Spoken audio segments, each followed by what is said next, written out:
Today it's sunny outside, so the keying is going to be off as well. Because it's sunny outside, somebody inevitably is going to whip out their ride-along lawnmower. So you might hear some vibrations in the background of this recording. Today's episode is going to be about Laurier University, where a young woman, Lindsay Shepherd, was kind of taken aside by her professors and accused of promoting gendered violence for showing a debate about gender pronouns and the legality of them. So what the heck is gendered violence? That's a great question. One of the people who was in the meeting with Lindsay Shepherd was actually the officer of gendered violence. And looking for her, I found the diversity and equity page on Laurier's website. So I'm going to read that. The Diversity and Equity Office, affectionately known as DEO. That's kind of like 1984-ish right out the gate by saying that an acronym is a sign of affection, but whatever. The Diversity and Equity Office, affectionately known as the DEO, works to cultivate a culture on campus that respects and promotes diversity, equity, inclusion, and social justice in all aspects of Laurier, from classrooms to residents' communities. The office provides support to all students, staff, and faculty on all campuses. Mission. As members of the Laurier community, we are committed to leading lives of leadership and purpose. To this end, the Diversity and Equity Office, parentheses, DEO in parentheses, affectionate parentheses, though it's like a little warm little hug around my sacred acronym, provides wraparound support to students, faculty, and staff at Laurier. Wraparound. That summons visions of bubble tape, or at least a soggy quilt, a wraparound. There's something slightly vulgar about that too. Together, we can meaningfully engage with equity, diversity, and inclusion on all Laurier campuses and their communities.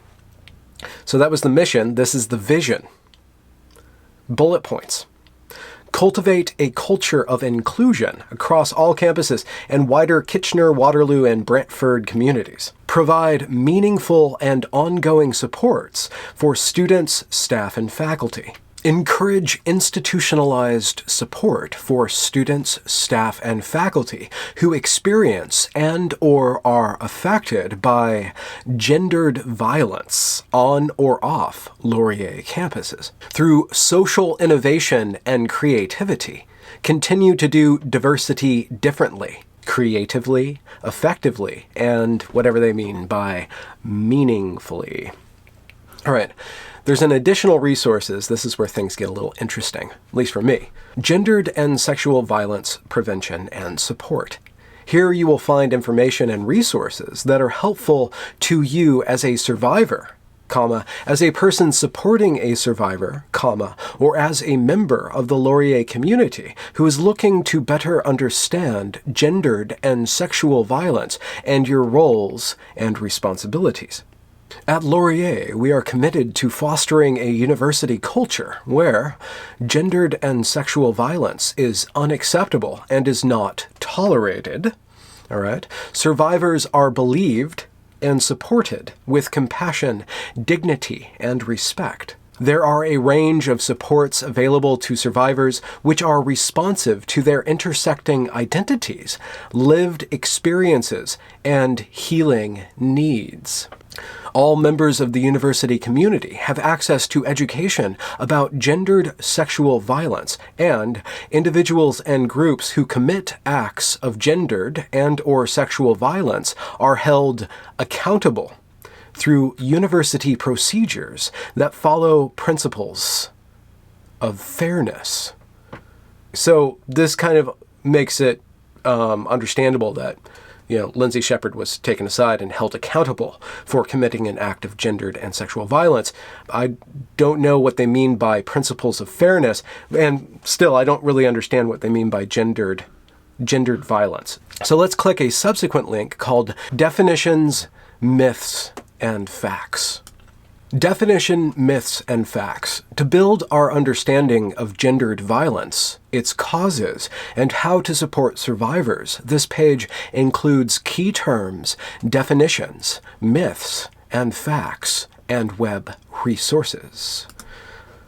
Click 1. Gendered violence refers to any subtle or overt action or attitude that establishes, exploits, and/or reinforces gender inequities resulting in physical, sexual, emotional, economic, or mental harm. Let's go through that sentence again and go really slowly. So, gendered violence refers to any subtle or overt action or attitude that establishes, exploits, or reinforces gender inequities resulting in physical, sexual, emotional, economic, or mental harm. That is about as imprecise or as all-encompassing of a definition as I can think of. But I'm going to continue with this definition. The phrase gendered violence is used to highlight when acts of, my quotes, violence that are specifically related to an individual's gender or how they express their gender. Okay, well, at least we know that it's just about gender.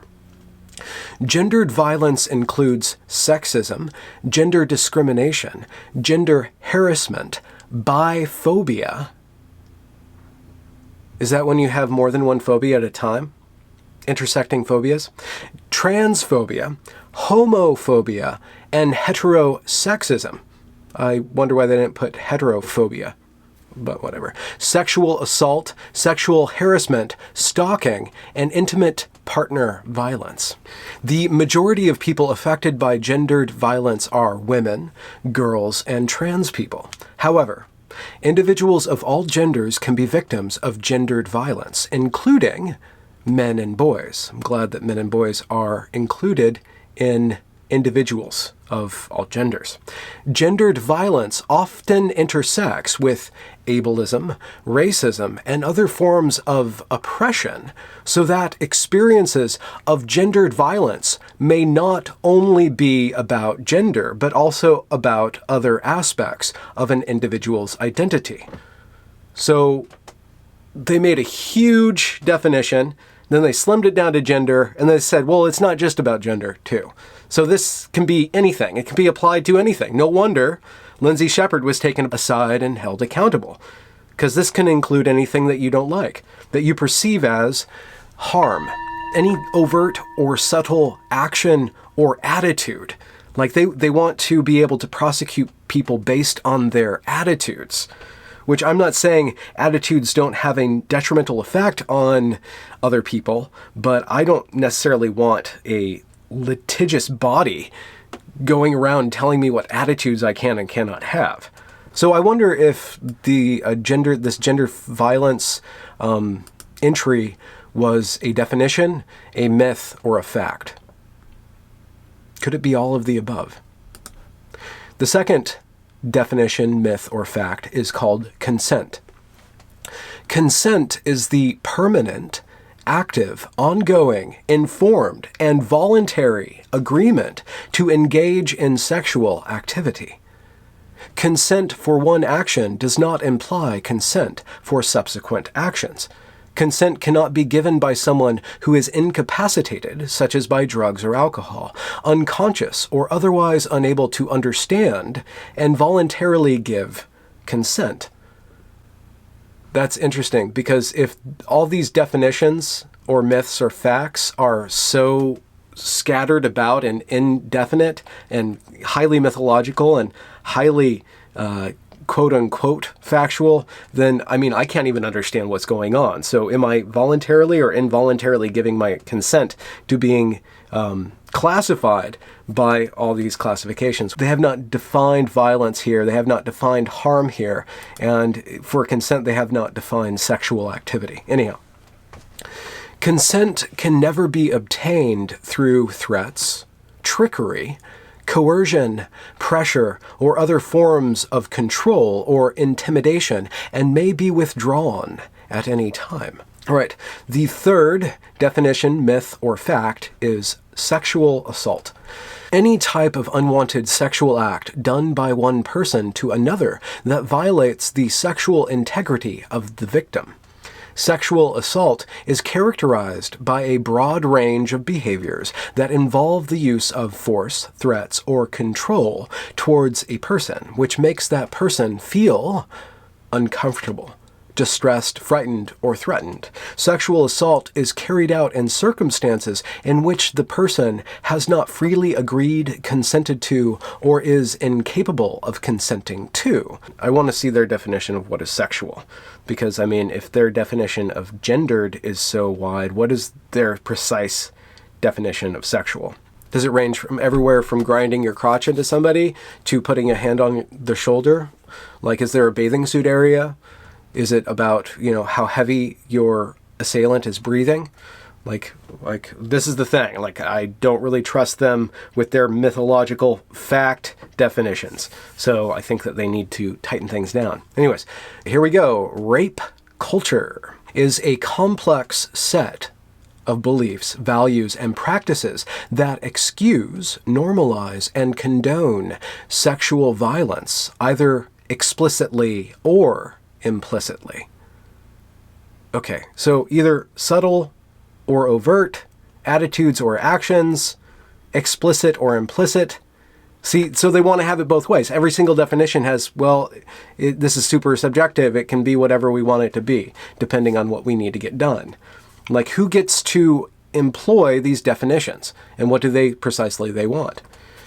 I mean, this is just wide open for misuse. And it's no wonder that one of the leaders of the Diversity and Equity Office, Adria Joel, was in that room with Lindsay Shepherd, holding her accountable. Anyways, rape culture refers to how we all think and do things in our lives that make sexual violence seem normal. This includes overemphasizing false rape reports, blaming the victim for their assault, and condoning violent music lyrics that overlook the trauma associated with sexual violence.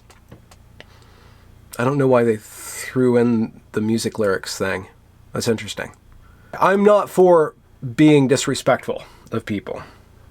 I'm also not for just so broadly defining your terms that you get to have a witch hunt whenever you want one. I think there can be a balance struck between these things. All right. The myth, definition, or fact of survivor/victim. These quotes are theirs. Both survivor and victim are used to refer to a person who has personally experienced gendered violence. So we've been talking about sexual violence, and now they go back to gendered violence. The use of the term victim is prevalent in legal and medical contexts, and the term survivor is often used by activists and advocates. A person may prefer victim, thriver, or any number of terms to describe themselves and their experience. It is important to respect the language preferences of the person who has experienced the violence. That last one was me. If the victim gets to choose their language, then the assailant should be able to choose their language. I mean, if somebody's going to be able to call themselves a thriver, I think the other person should be able to call themselves a throbber. I think everything needs to be adequately represented on all sides of the spectrum. All right, disclosure. The act of sharing information about an experience to someone who previously did not know. When a person who has experienced gendered violence discloses, they often are not seeking a formal resolution, but rather seeking support and an opportunity to discuss various options that may be available to assist them, including the option to make a formal report. Disclosures can occur with professional staff at universities who are covered under confidentiality agreements, such as counselors and health professionals, or with employees who are in positions of trust.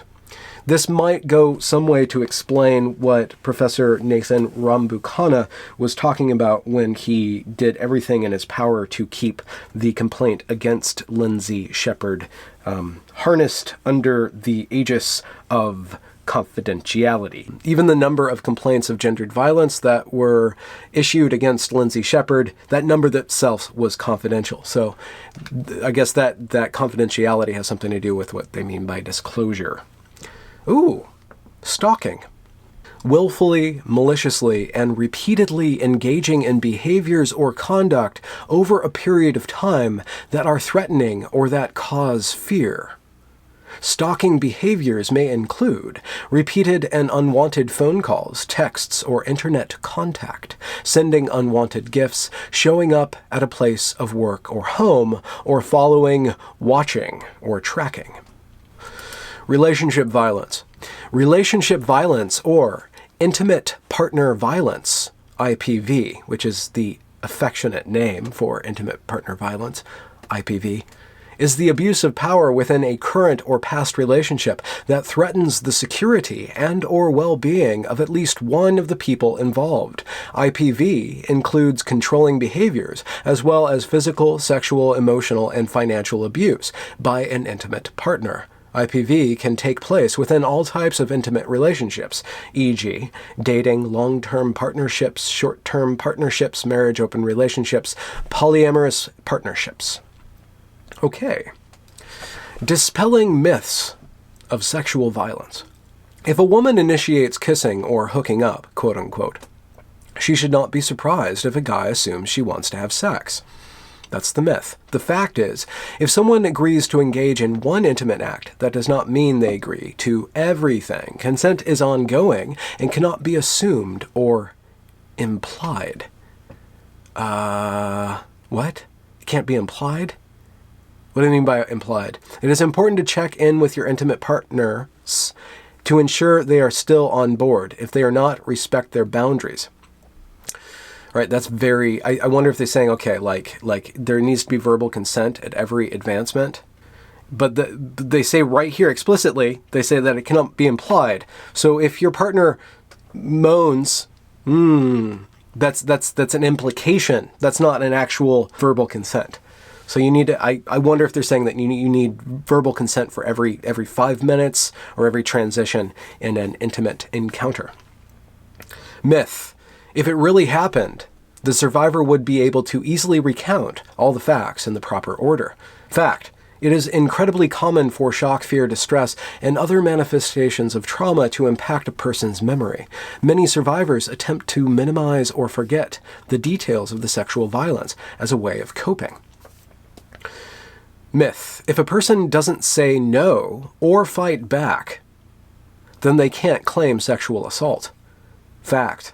There are many reasons a person may not resist or say no, and all are valid. Every single one of them are valid. Experiencing an assault often causes the body to freeze up and delay verbal or physical responses. A person may be fearful that if they struggle, the perpetrator will become more violent. Also, if they are under the influence of drugs or alcohol, they may be physically unable to resist.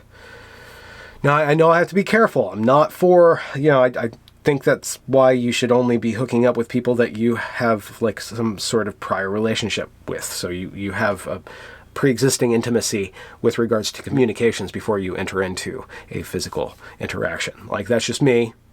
I'm a little slow. But that's how I would avoid this whole situation, which I need to repeat this. I'm not saying that rape culture is good or that it exists even. I'm just saying look at the language of these documents and how they can be used to apply to anything. Myth. If a guy is drunk, he might sexually assault someone unintentionally. Whoops. Fact. Why do they pick on guys here? If a guy is drunk, he might sexually assault someone unintentionally. I think this goes right back up. This goes right back up to their seemingly half admission that individuals of all genders can be victims of gendered violence, including men and boys. All right. This is gendered violence, I think. Like, why are guys the ones who are perceived to be the violent ones? Like, aren't you feeding into this gendered violence? These stereotypes. Siri thinks that I talked to her. Fact. Intoxication is not an excuse for committing sexual assault. While alcohol may alter one's decision-making process, choosing to touch someone inappropriately without their consent is never excusable. Myth. A lot of times women who say they were sexually assaulted agree to have sex and then regret it. Fact. False reports of sexual violence only make up between 2% and 8% of all formal sexual violence disclosures in North America.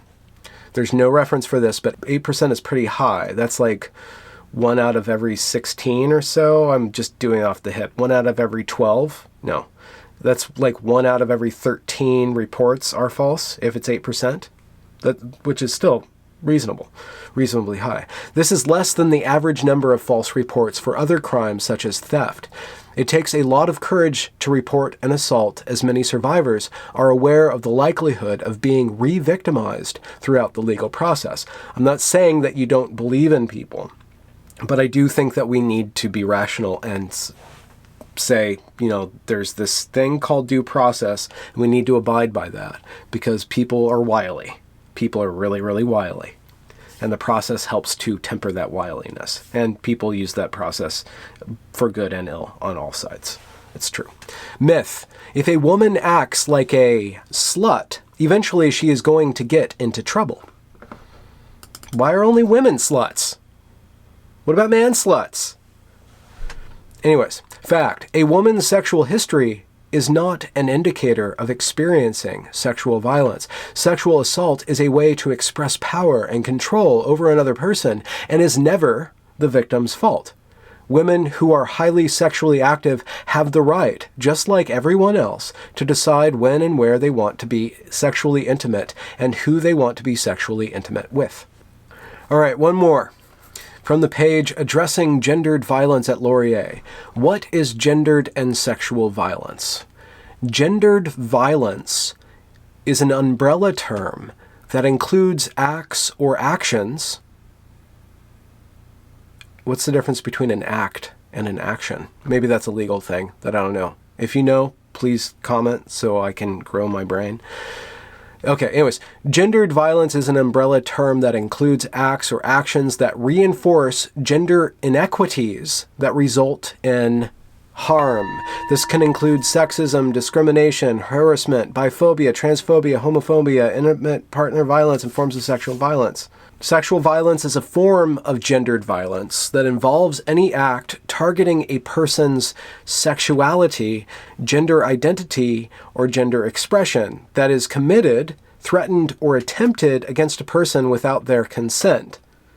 Both gendered and sexual violence can be physical or psychological in nature, and either can take place in person or on any communication platform, such as in online environments or through the use of phones, or even a TV screen that is at the front of the room. So I guess Adria Joel, she was acting out in good faith this policy. So perhaps she wasn't at fault, but this policy is at fault because it's just defined so broadly that you can go ahead and, against her consent, corner a TA and for 42 minutes grill her for her alleged transphobia, for submitting people to a debate against their consent. All the students did not give consent to watch a debate about this issue.